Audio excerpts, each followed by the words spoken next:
Shubhodaya and Jai Swaminarayan to all. Today for standard 11 science we are going to continue our chapter 6 and the topic that we are going to discuss is topic 10.6 surface tension. So in this topic 10.6 surface tension, it is totally theory based. So let's see what is the theory inside it. We have taken two liquids, first one is oil and second one is water. If we put oil in the water, the oil will not get mixed in the water. It will float on water. Then another example is, अगर हम दो glass में different liquids लेंगे, suppose एक glass में हमने water लिया और दूसरे ग्लास में हमने लिया मर्क्यूरी, तो जब वाटर को आप ग्लास से निकाल लोगे तो वो जो वाटर होगा वो ग्लास के सरफेस पे थोड़ा थोड़ा चिपका हुआ होगा, लेकिन मर्क्यूरी को जब आप ग्लास के अंदर से निकालोगे तो वो ग्लास पूरा का पूरा क्लीन हो जाएगा, मर्क्यूरी उसके एक भी सरफेस के ऊपर चिपका नहीं होगा। तीसरा एक एग्जांपल है कि अगर आपके हेयर जो है वो पूरे तरीके से ड्राई हो गए तो वो एक दूसरे से सेपरेट हो गए, लेकिन जब वही हेयर अगर आप वेट करोगे तो वो एक दूसरे के साथ स्टिक कर जाएंगे। सो ये जो सारे एक्सपीरियंसेस है वो ये बताते हैं कि पर्टिकुलर लिक्विड्स जो होते हैं अलग अलग वो एक दूसरे से सेम नहीं होते, वो डिफरेंट होते हैं और मेन जो उसका जो कॉन्सेप्ट है वो उसके सरफेस के अराउंड होता है। तो ये जो सरफेसेस है उस सरफेसेस पे एक एडिशनल एनर्जी होती है और उस एनर्जी को हम कहते हैं surface tension. And it is concern with only liquids not gases, क्योंकि गैसेस में क्या होता है कि गैसेस जो है उसके मॉलिक्यूल्स बहुत ही ज्यादा फार अवे होते हैं और वो रैंडम डायरेक्शन में चले जाते हैं, और उसके कंपैरिजन में पानी का या लिक्विड का क्या होता है कि अगर आप उसे पर्टिकुलर वेसल या यूटेंसिल के अंदर डालोगे तो वो उस पर्टिकुलर यूटेंसिल में जो अगर वो फ्लो भी करेगा तो वो एक स्टेडी फ्लो होगा, वो बाहर रैंडम नहीं चले जाएगा। वो रैंडम कब जाएगा कि सपोज एक पाइप में से आप पानी फ्लो करवाओगे तो वो पर्टिकुलर पाइप के अंदर वो पानी स्टेडी फ्लो करेगा, लेकिन पाइप के से बाहर निकलने के बाद उसकी डायमेंशन और डायरेक्शन सभी रैंडम हो जाएंगी। और गैसेस में क्या होता है कि गैसेस को आप किसी भी पर्टिकुलर कंटेनर में रख दो वो फैल ही जाएगा, रैंडम डायरेक्शन ही चूज करेगा। सो ये जो सरफेस टेंशन है वो पर्टिकुलरली लिक्विड चीजों के लिए ये है, और इसके बेस पे इसका एक सब टॉपिक है वो है सरफेस एनर्जी। तो वो देख लेते हैं उसमें क्या है। तो उसके लिए पहले तो हम एक कंटेनर लेंगे और उस कंटेनर को यहाँ तक पानी से भर देंगे। अब इस पानी के जो एक पर्टिकुलर सेंटर वाला मॉलिक्यूल लेंगे और देखेंगे कि सेंटर वाले मॉलिक्यूल्स की क्या प्रॉपर्टीज होती है। तो सपोज ये जो सेंटर वाला मेन हमारा मॉलिक्यूल है उसके आजू बाजू कुछ और थोड़े मॉलिक्यूल्स है, तो ये जो मॉलिक्यूल है वो क्या करेगा, इन सभी मॉलिक्यूल्स को अट्रैक्ट करेगा अपने साइड। क्यों? क्योंकि पानी की एक प्रॉपर्टी ये होती है कि अगर दो ग्लास में वाटर होगा और उसको आप एक बड़े कंटेनर में डाल दोगे तो वो दोनों पानी मिक्स हो जाएगा, और वहां पे जो मिक्स हो जाएगा उसका रीजन क्या है कि पानी के जो मॉलिक्यूल्स है वो एक दूसरे को अट्रैक्ट करते हैं। तो ये वाला जो मॉलिक्यूल है उसके आजू बाजू वाले मॉलिक्यूल्स को अट्रैक्ट करेंगे, और उसकी दूसरी साइड सपोज यहाँ पे हमारा जो सरफेस है यहाँ पे एक मॉलिक्यूल हमने है हमारे पास, उसके आजू बाजू थोड़े और मॉलिक्यूल्स है, तो ये वाला जो मॉलिक्यूल है वो क्या करेगा, वो उसके आजू बाजू वाले जो मॉलिक्यूल्स होंगे उसको अट्रैक्ट करेगा। अब यहाँ पे अगर हम पोटेंशियल डिफरेंस देखें तो ये जो पोटेंशियल एनर्जी देखो तो इसमें जो पोटेंशियल एनर्जी होगी वो इसके कंपैरिजन में ज्यादा होगी क्योंकि वो ज्यादा मॉलिक्यूल्स को अट्रैक्ट कर रहा है। तो इसकी सपोज हमें पोटेंशियल एनर्जी ली 12 जूल्स, तो इसके कंपैरिजन में इसकी पोटेंशियल एनर्जी जो होगी वो इससे आधी होगी। सपोज ये 6 मॉलिक्यूल्स अट्रैक्ट कर रहा है तो ये 3 ही मॉलिक्यूल्स अट्रैक्ट कर रहा है, तो इसकी जो पोटेंशियल एनर्जी होगी वो होगी 6 जूल्स। अब तीसरा एक और सरफेस है बॉटम वाला सरफेस, तो बॉटम वाले सरफेस में जो है सपोज हमारे पास यहाँ पे 4-5 मॉलिक्यूल्स ज्यादा है, ठीक है, इसके कंपैरिजन में यहाँ पे 4 थे उसमें से ये 3 अट्रैक्ट करता है और उसकी यहाँ पे 5 एक मॉलिक्यूल्स हमने लिए और ये इससे तो कुछ ज्यादा amount of molecules he attract करेगा। क्यों? क्योंकि यहाँ पे बॉटम में ना हमारा ग्लास का बेस आ जाता है और इसके ऊपर सभी पानी है, जो नीचे की जो एयर है वो नीचे से अंदर जाएगी नहीं, लेकिन यहाँ पे जो एयर होगी उसका प्रेशर इस पर्टिकुलर मॉलिक्यूल पे होगा, इसीलिए ये कम मॉलिक्यूल्स को अट्रैक्ट करेगा, लेकिन ये इसके कंपेरिजन में ज्यादा मॉलिक्यूल्स को अट्रैक्ट करेगा। लेकिन दूसरी साइड ये बीच वाला जो मॉलिक्यूल है इससे कम अमाउंट ऑफ मॉलिक्यूल अट्रैक्ट करेगा, तो इसकी जो पोटेंशियल होगी एनर्जी वो इन दोनों से थोड़ी डिफरेंट होगी, मतलब इससे कम और इससे ज्यादा। तो वो हम लिख लेते हैं सपोज होती है 9 जूल्स। तो ये जो पूरा जो कॉन्सेप्ट है ये सरफेस के ऊपर है। अभी दूसरा क्या है कि अगर हम इसी यूटेंसिल को हीट करें तो पानी जो होगा वो इवेपोरेट हो जाएगा। अभी इवेपोरेशन में क्या होगा कि जो सरफेस के ऊपर जो मॉलिक्यूल्स है, जो कम मॉलिक्यूल्स को अट्रैक्ट किए हुए हैं, वो ज्यादा जल्दी इवेपोरेट हो जाएगा कंपेयर टू ये बॉटम और सेंट्रल वाला मॉलिक्यूल, क्योंकि इसको ये दोनों जो है मॉलिक्यूल्स वो ज्यादा मॉलिक्यूल्स को अट्रैक्ट कर रहे हैं इसके कंपैरिजन में, इसीलिए ये जब हीट अप होंगे तो इसको इवेपोरेट होने के लिए ना ज्यादा टाइम लगेगा इस मॉलिक्यूल से।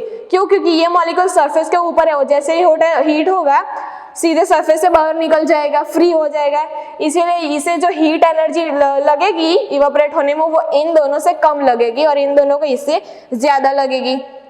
ठीक है, तो ये है हमारा टॉपिक सरफेस एनर्जी। अब हम एक दूसरा सब टॉपिक देखेंगे जो है surface energy and surface tension.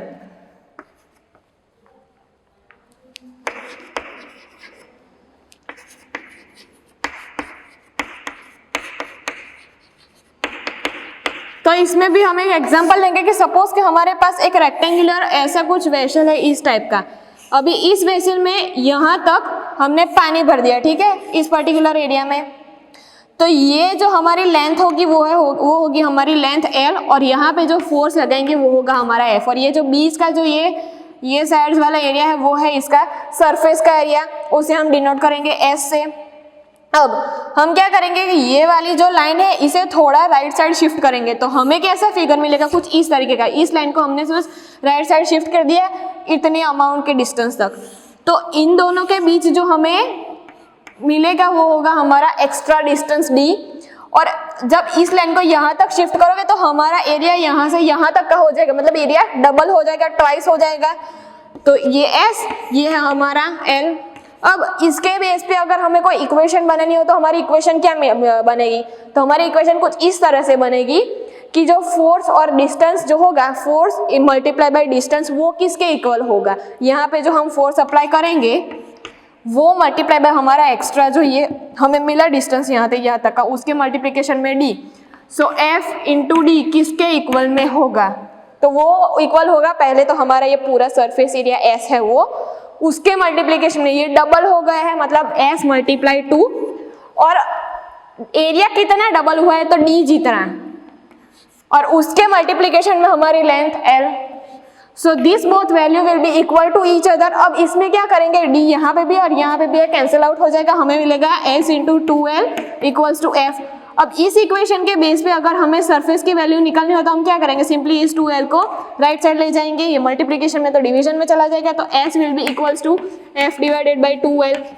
तो ये जो इक्वेशन मिला वो है हमारा सरफेस टेंशन का मैग्नीट्यूड, और it is equals to the surface energy per unit area of liquid interface and is also equal to force per unit length exerted by fluid। मतलब this particular is equals to force per the length of the area that we have taken। अब इसके base पे दो observation है, तो पहला observation ये है कि सरफेस टेंशन जो है that is a force per unit length acting on a particular plane, मतलब force per unit length acting on this plane of interface between plane of liquid and other substances, मतलब interface between जो ये liquid है वो और outer जो surface है वो। And it also is extra energy that molecules at interface as compare to molecules in interior, मतलब जहाँ पे सरफेस के ऊपर जो मॉलिक्यूल होगी उसके ऊपर एक एक्स्ट्रा एनर्जी जो है हमारी सरफेस टेंशन वो अप्लाई होगी कंपेयर टू सेंटर में। सेंटर में सरफेस टेंशन की जो एनर्जी होगी वो ज्यादा नहीं अप्लाई होगी, वो सरफेस के ऊपर ही अप्लाई होगी। तो ये था पहला ऑब्जर्वेशन। और दूसरा ऑब्जर्वेशन ये है कि at any point on interface besides the boundary, मतलब कि बाउंड्री के सिवाय का कोई अगर पॉइंट होगा तो we can draw a line and imagine equal and opposite surface tension forces per unit of line acting perpendicular to that line, मतलब उस अगर सरफेस के अलावा कोई पॉइंट होगा तो उसके ऊपर हम एक परपेंडिकुलर लाइन ड्रॉ कर देंगे for force per unit length and that line will be in equilibrium, मतलब वो जो लाइन हम ड्रॉ करेंगे वो होगी हमारी इक्विलिब्रियम। सो ये थे दो ऑब्जर्वेशंस। अब to be more specific, imagine a line of atoms और मॉलिक्यूल्स एट अ सरफेस, मतलब सपोज कि हम यहाँ पे सरफेस के ऊपर एक लाइन ऑफ एटम्स या मॉलिक्यूल्स ड्रॉ कर देते हैं तो क्या होगा, then the atom line will pull the line towards them, मतलब जो पानी होगा वो उस पर्टिकुलर सरफेस की जो लाइन होगा वो उसके तरफ अट्रैक्ट करेगा, वो उसे छूटने नहीं देगा।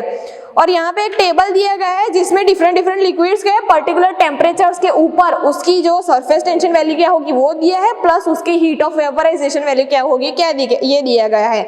तो इसमें से एक एग्जांपल लेते हैं ऑक्सीजन, तो ऑक्सीजन को -183 डिग्री टेम्परेचर में जो हीट वेपराइजेशन की वैल्यू मिलेगी वो है 7.1, और उसी पर्टिकुलर टाइम पे हमें जो सरफेस टेंशन की वैल्यू मिलेगी वो है 0.0132।